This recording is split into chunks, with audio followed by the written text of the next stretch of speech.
अस्सलामु अलैकुम, welcome to my channel Sidra Junaid Asim. और आज आपके लिए लाई हूँ बीफ निहारी की रेसिपी। बीफ का गोश्त है इसके अंदर, ठीक है ना। और कट्स इसके अंदर आपको मैं बीफ के दिखा देती हूँ। बड़े बड़े हैं, बड़े साइज़ में हैं। और इसके अंदर मसाला जात जो हैं वो आपके सामने हैं। और नेस्ले का भी मसाला इसके अंदर इस्तेमाल होगा, लेकिन जो रेगुलर घर के मसाले हैं वो भी इसमें जाएंगे। लहसुन इसमें जाएगा। और उसके लिए यखनी मतलब इसका शोरबे को गाढ़ा करने के लिए हम जो है वो आटे का इस्तेमाल करेंगे, रेगुलर जिससे आप रोटी पकाते हैं। अब ये हमने पहले प्रेशर में जो है ना चीज़ें सिर्फ़ और सिर्फ ये बीफ डाल दिया है, ठीक है। इस तरह का गोश्त होना चाहिए। और लहसुन डाल दिया और पानी जो है ना वो 1.5 गिलास डाल दिया, यानी 1.5 लीटर पानी डाल दिया। अब मसाला मैंने खोल लिया नेशनल का। जब तक वहाँ पे जो है वो बीफ गलेगा, मतलब मैंने 70% उसको गला लेना है, तब तक मैं मसाला तैयार करती हूँ। अच्छा, ये जो नेशनल का मसाला है इसके अंदर आपने ना 1 टेबल स्पून भर के ना नमक डाल देना है। 1/4 टीस्पून आपने हल्दी का डालना है। और लाल मिर्च भी 1 टेबल स्पून आपने ऐड कर देनी है। इसके बाद इसके अंदर आपने हाफ़ टी स्पून के करीब जो है वो इसके अंदर पिसा हुआ ज़ीरा से शामिल करना है। और इसके अंदर हम शामिल करेंगे 2 टेबल स्पून के करीब पिसा हुआ सूखा धनिया, ठीक है।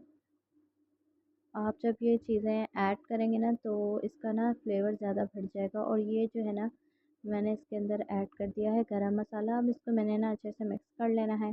और इसके इसको ना अगर आप मैं जो टेक्निक बताने जा रही हूँ ना वो गौर से नोट कीजिएगा। और अगर चैनल पे न्यू है तो चैनल को सब्सक्राइब कीजिएगा, वीडियो को लाइक कीजिएगा। अब अच्छा सा जो रोगन बनाने के लिए ना इसी मसाले के अंदर आप ना ऑयल के 2 टेबल स्पून ऐड कर लें और उसको अच्छे से मिक्स कर लें, ठीक है ना।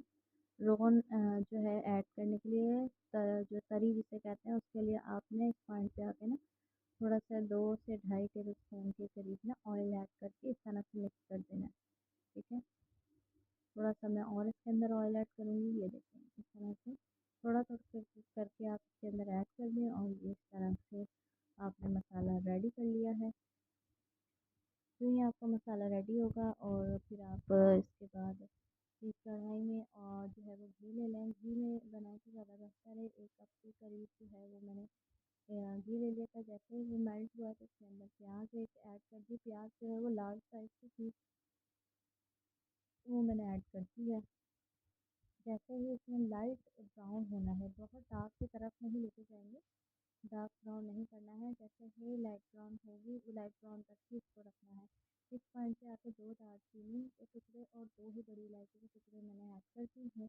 साथ ही जो है ना लहसुन अदरक का जो पेस्ट है जो वो मैंने ऐड कर दिया। मैं फ्रेशली जो है ना वो उसको कूटती हूँ लहसुन और अदरक को। अब यहाँ पे जो है ना आपने अच्छे से ना इसकी बुनाई कर लेनी है। और ये देखें इस तरह से ना खाने को ना अच्छा टेस्टी बनाने के लिए ना ज़रूरी है कि आप इसके ना अच्छे से खूब बुनाई कर लें। तो जैसे जैसे आप उसकी बुनाई करते हैं ना उसका ना जो जायका है ना वो बढ़ता चला जाता है। अब यहाँ पे इस पॉइंट पे आके ना हमने बिल्कुल और दूसरी चीज़ें यानी कि थोड़े से मसाले मैं इस पॉइंट पे भी ऐड कर रही हूँ, लाल मिर्चें हल्दी वगैरह, और उसकी भी बुनाई कर लेनी है। अब इस पॉइंट पे आके ना हमने ऐड कर देना है। ये तो जो है वो तरी हमने निकाली है। मैंने इसके अंदर मसाला जो है ना वो डाला था, वो शामिल कर लिया। उसकी मेरे ख्याल से रिकॉर्डिंग जो है ना वो मुझसे थोड़ी सी एडिट करते हुए ना थोड़ी सी मिस हो गई है, लेकिन चलें कोई नहीं। जो मसाला मैंने ऐड किया था ना वो भी मैंने इस पॉइंट पे ऐड कर दिया था। अब ये देखें बीफ है, ठीक है, मैंने प्रेशर हटा लिया था।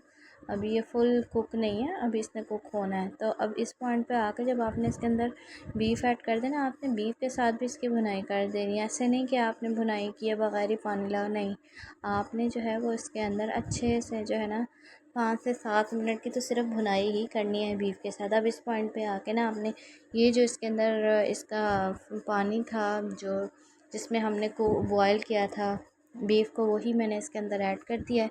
मज़ीद मैंने ना इसके अंदर 2 मग और पानी के ऐड कर दिए, यानी 2 लीटर। तो अब इसको मैंने अच्छे से ना कुकिंग के लिए रख लिया है 35 to 40 मिनट्स के लिए। और अब जो है ना हम थिकनेस के लिए जो है इसकी ग्रेवी को थिक करने के लिए आटे के 3 टेबल स्पून ले लें आप। और ग्रेजुअली जो है ना वो थोड़ा थोड़ा करके पानी ऐड करना है, ठीक है।